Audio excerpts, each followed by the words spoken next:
Hello everyone, let's have more news about the Lakers, but first don't forget to subscribe to the channel and leave a like. Anthony Davis turns heads after being spotted at Lakers facility on Wednesday, while the NBA playoffs have narrowed down to the final four teams competing in the Eastern and Western Conference Finals. Two notable franchises that are already in off-season mode are the Dallas Mavericks and the Los Angeles Lakers. That early start to the offseason has brought some notable developments, particularly for the Mavericks, who landed a major win by securing the top pick in the NBA draft lottery. That bit of fortune may have subtly played into an interesting moment on Wednesday at the Lakers training facility, which hosted the Clutch Sports Pro Day. The event featured several top prospects, including Kama Maluach, Walter Clayton Jr., and Hansen Yang, and drew a number of NBA executives, including Mavericks general manager Nico Harrison. But what really turned heads was the appearance of Anthony Davis, who happened to be in the building for the Pro Day as well, sporting a Dallas Mavericks hat. This appearance comes just a few months after Davis was unexpectedly traded from the Lakers to the Mavericks, making his presence and attire especially noteworthy. Anthony Davis joined the Lakers organization in a blockbuster trade during the summer of 2019 and spent roughly 6 seasons with the franchise, playing a pivotal role in helping them capture the 2020 NBA championship. Ours, however, in a surprising move, Lakers general manager Rob Pelinka seized the opportunity to trade for Mavericks superstar Luka Doncic. To make the deal happen, Davis had to be included, something he reportedly wasn't aware of until just moments before the trade was announced. Despite the unexpected departure, Davis now finds himself in a strong position in Dallas alongside Kyrie Irving and Klay Thompson. With the Mavericks expected to select Duke standout Cooper Flagg with the #1 overall pick in next month's NBA draft, the roster is poised to become even more formidable. Now let's go to another video. Don't forget to leave a like. The deal. This is what it would look like. It's a hypothetical, let me stress, hypothetical trade that Bleacher Report floated out there. Rui Hachimura and Maxi Kleber plus a couple of pick swaps to the Boston Celtics in exchange for Kristaps Porzingis. Now, why would Boston do this? They got bounced in round 2. Boy, that brings a smile to my face. The Boston Celtics went home early. Now, unfortunately, you never want, even if it's a Celtics player, you never want to see an injury like the one Jason Tatum suffered, Achilles injury. He will be out most, if not all, of next season. Most likely it'll be all of next season. So no Jason Tatum next year. And the Celtics, as presently constructed, even without the free agent Al Horford, they are projected to cost about $500 million. That's billion with a B dollars when you add up their roster and the penalties that they would incur. So the belief around the NBA is that the Celtics are going to jettison talent and try to cut costs. Now, Kristaps Porzingis and Drew Holiday are the two names believed to be most available by the Boston Celtics. So could this deal make sense for them? Perhaps. I mean, the problem is that all of these deals, all these players in this deal are expiring contracts. So in theory, Boston's just sending out $30 million and expiring for another $30 million and expiring. Now, maybe you loop a third team in, and I can tell you they would almost certainly loop a third team in. Boston would want to dump either Rui or Maxi, probably Maxi Kleber, on another team. Wouldn't want to take that money on because, remember, they're trying to drive down the overall costs right now. So it would probably ultimately be a 3-team trade. Also have to note right now, the way the deal is currently structured, the Lakers would actually be taking back more salary than they send out, which would trigger a hard cap at the first tier apron, which would probably be a no-no. So once again, the actual deal would include a third team in here to absorb some salary. But this is the bones of the deal. The Celtics would be getting the 2 pick swaps. That's the real prize here for Boston. It's the pick swaps that they'd be getting, which could be very valuable.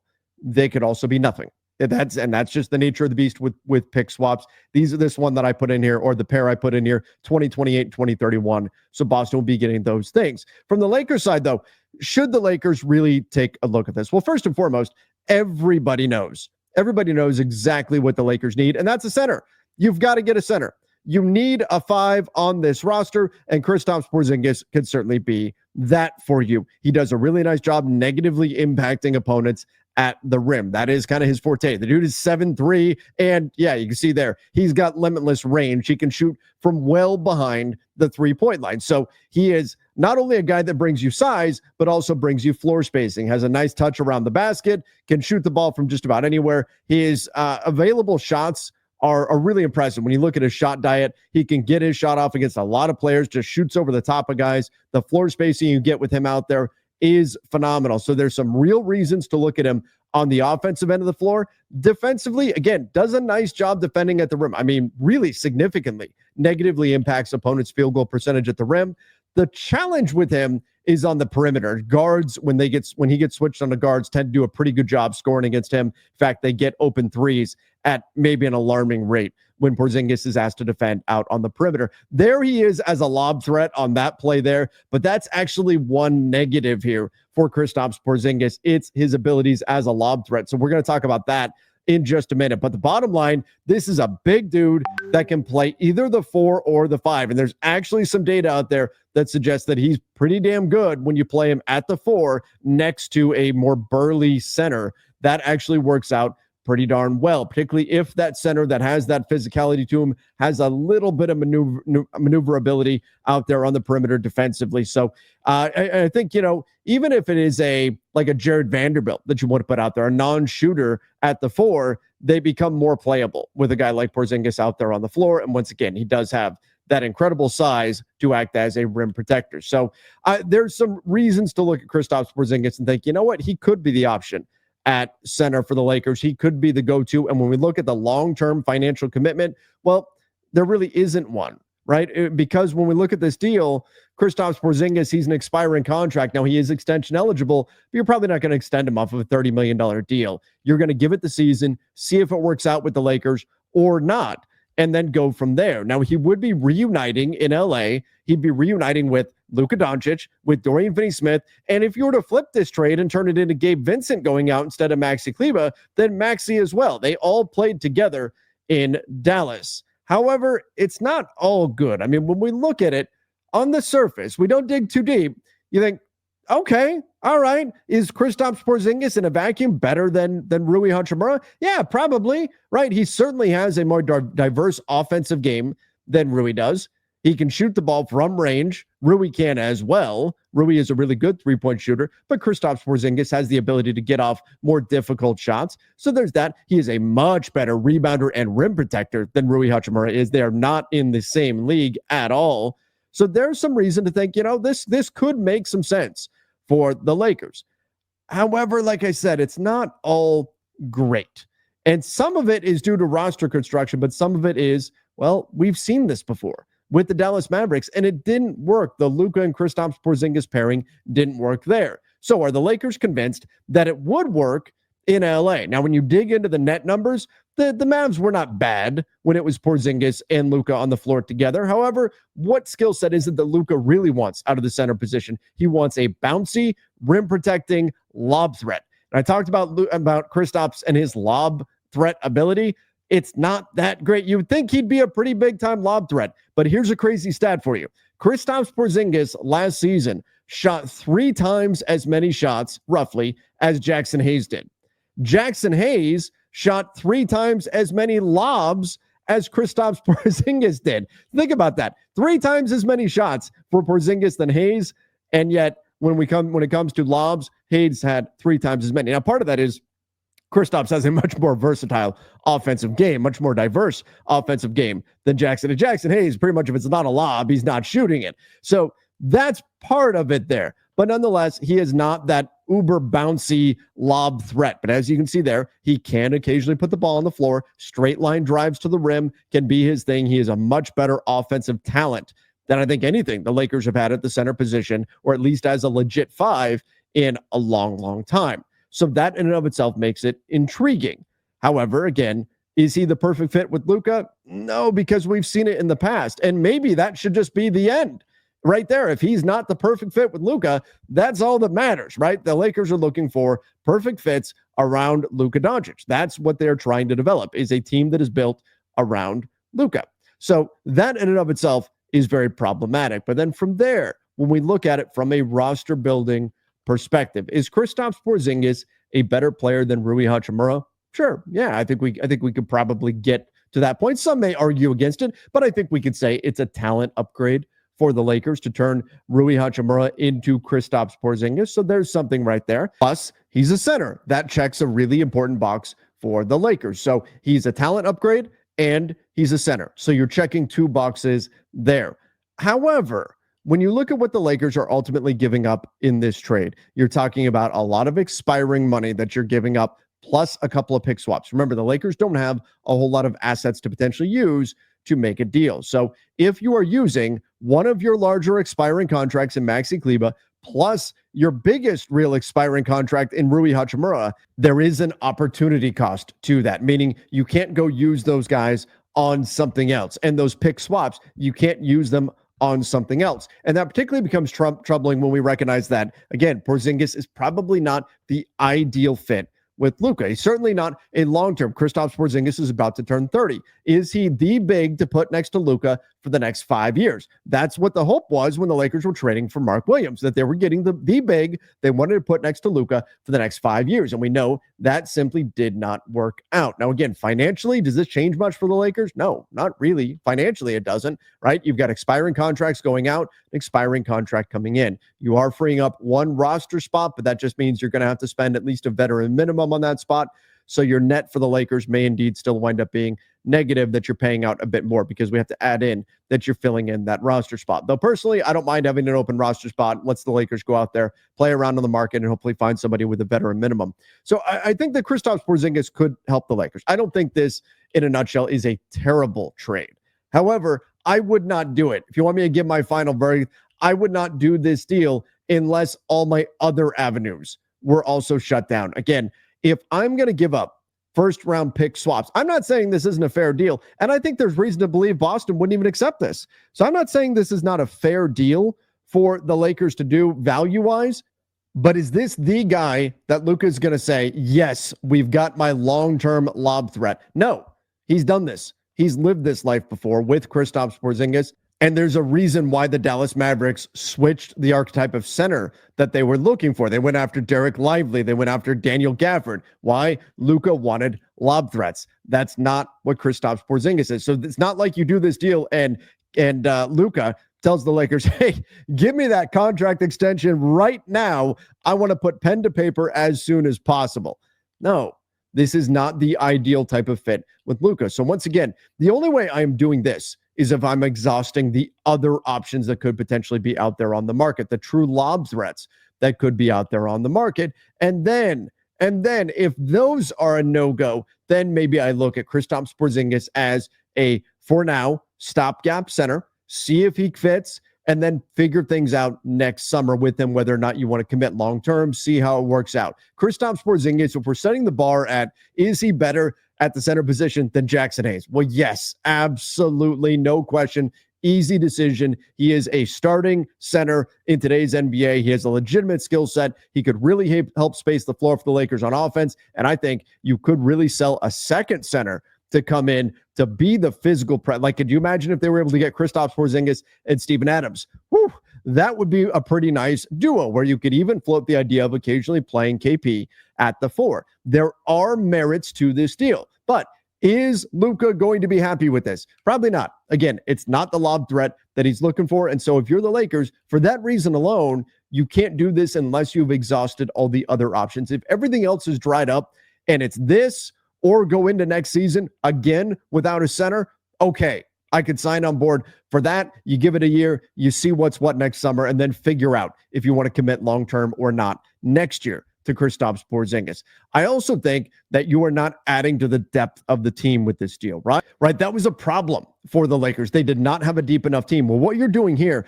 by using Rui in a trade, instead of, say, like just Maxi Kleber or something and trying to find a cheaper center, you are taking a starter out of your lineup. Do you have a deeper team after executing this deal? No, you do not. You removed one starter and you added another one. Your projected starting lineup at this point would be Austin Reeves, Luka Doncic, LeBron James, Kristaps Porzingis, and Dorian Finney-Smith, which, look, there's 3 Mavs players that are together, plus LeBron and Austin. There could be some instant chemistry there, no question. But you are not really adding to the depth of this team. Did you improve the overall talent? Yes, I believe that you do. But did you solve your depth problem? No. And you also did not address the problem of Luka wanting to play with a bouncy, athletic, rim-running 5. That's not what Porzingis is. So for all of those reasons, I would not be able to sign off on this deal. Again, it's all about opportunity cost. And because of that, I'd be holding off on doing this deal unless all the other options happen to dry up. And on top of that, you'd be trading with the Boston Celtics. And that just feels gross. Again, not a bad deal in terms of value overall, but I think the Lakers need to explore other options first and have those be exhausted before they decide to run back Luka and Kristaps Porzingis Part 2. Give me your thoughts in the comment section down below, everybody. Would you do the deal? Again, final trade, Rui Hachimura, Maxi Kleber for Kristaps Porzingis. Just didn't get that last year, right? And it sucks. It was unfortunate because you saw him in Summer League, you saw him in preseason, you saw him and the abilities that he has to score the basketball, particularly shoot the basketball. And you kind of look at Luka and LeBron and Austin Reeves, and it's like, he would be great as a guy that could play off of those guys, also still make the occasional plays, get after it defensively and be that point of attack defensive guard, right? But more than anything, just be a shooter, right? He's a guy that could come in and give you some of that offensive versatility. I also think he's a guy that if you trade Dalton Connect, you can kind of, supplement some of that loss, right? Because Dalton Connect's a guy that you're looking for the shooting and his ability to just light it up in a hurry. Well, Quincy Olivari is one of those guys that could do that very thing. He's a guy that can get his shot up, right? Guy that can shoot the ball with the best of them and score points in bunches, right? Guy that can play off ball, catch and shoot, corner guy, right? Create a little bit for himself, create a little bit for others. You see him in the G League.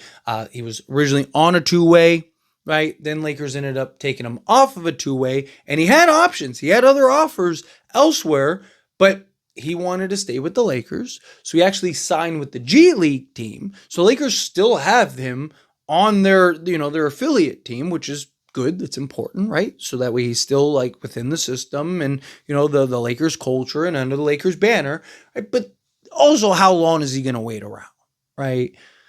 At some point, he's probably going to look at it and go like, okay, I need to go to where is it going to give me the best opportunity to actually earn real minutes and actually play a role on the roster, right? So a guy like Quincy, I would love to bring on veteran guy as far as like, college style goes, not like veteran in NBA standards, because obviously he hasn't played yet, but he's an older player.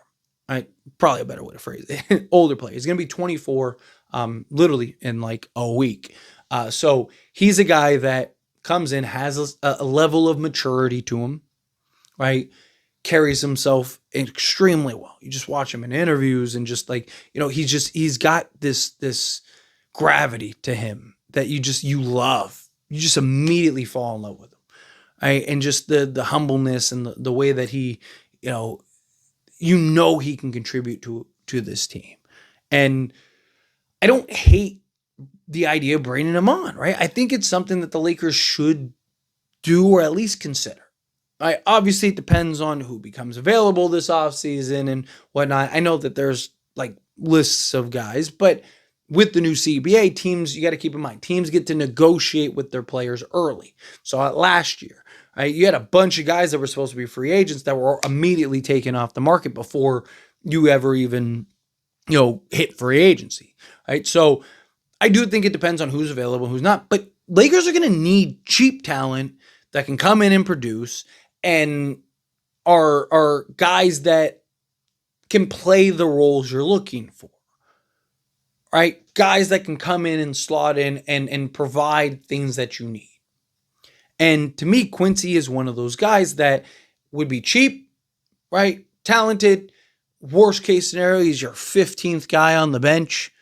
I don't think that's a big deal. In a pinch, you can grab him and throw him out there and he can go to work, right? Gives you a little more, kind of allows you to digest it a little better if you were to trade Dalton Connect, right? Because it's like, okay, well, Quincy's a guy that can shoot the thing out of the basketball, right? He's a guy that can shoot the lights out. So I do think that there are some real pros to Quincy Olivari. He's going into another year. What can he do? How can he continue to grow? What kind of strides does he take between year one and now this year coming up? You're talking about a guy that's 6'3", 200 pounds. So he's basically Gabe Vincent, type size, right? Jordan Goodwin size type of guy. But we know he can shoot the lights out of the basketball, and that's important, right?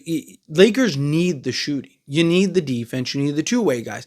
And Quincy's a guy that has shown the ability to get after it and go and play the defense and do the things that you want on both sides of the basketball, right? Like you've seen it in the G League. You've seen it on the main roster in Summer League and stuff like that. Now, obviously, it's not the same thing as translating to the main roster and playing, meaningful minutes in a meaningful role. But I think you got to at least give him a shot, right? At least give him a chance and see what he could do.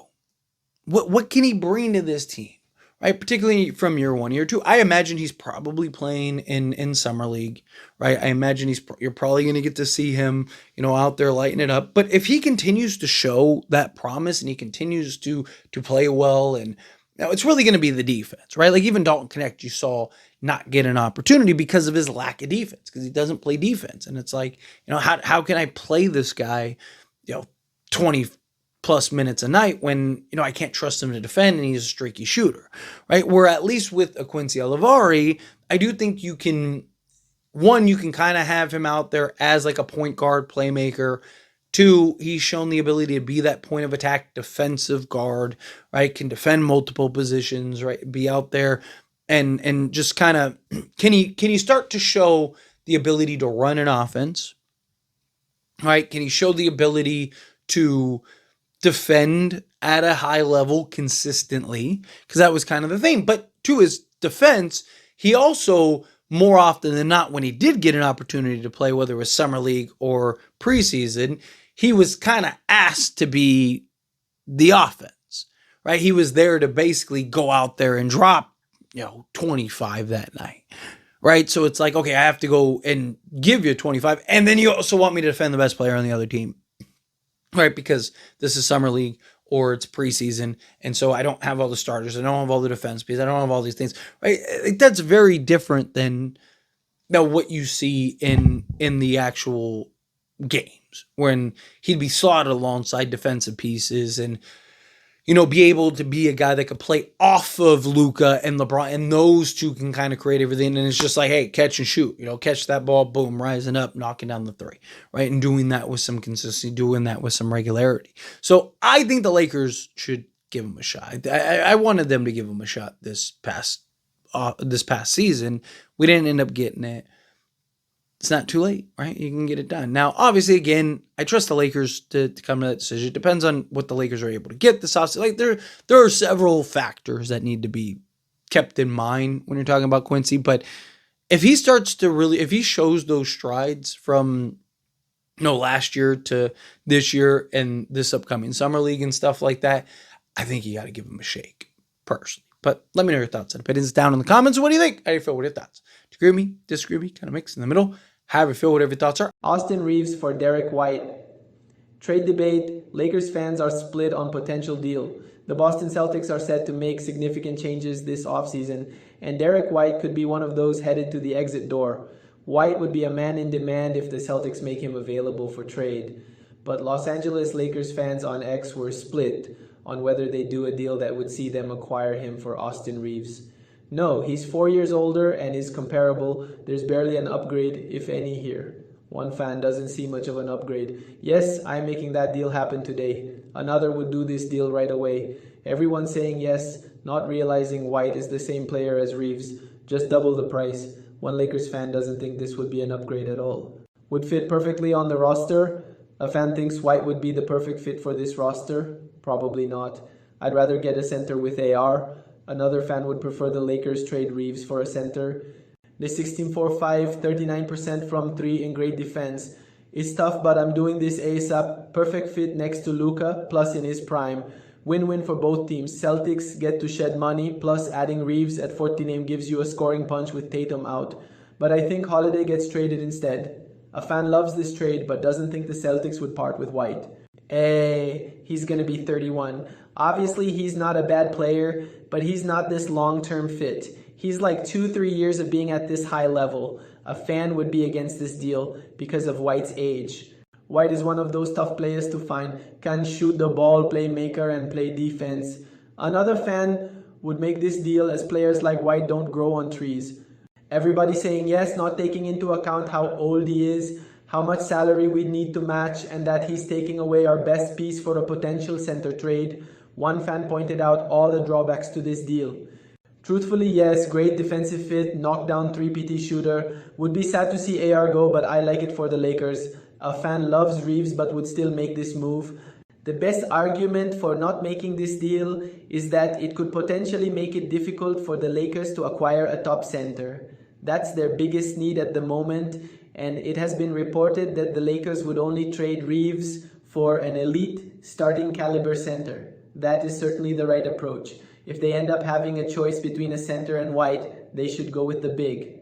As far as White and Reeves go as players, the former would be a huge upgrade over the latter. White averaged 16.4 points, 4.5 rebounds, 4.8 assists, 0.9 steals, and 1.1 blocks per game for the Celtics in 2024-25. Reeves, meanwhile, put up 20.2 points, 4.5 rebounds, 5.8 assists, 1.1 steals, and 0.3 blocks per game for the Lakers. The raw numbers are better for Reeves, but White is just a way better defender. He has made the all-defensive second team twice, 2023-2024, and would be a great fit next to Luka Doncic and LeBron James. White would elevate the Lakers, but then again, that'd be the case with most teams.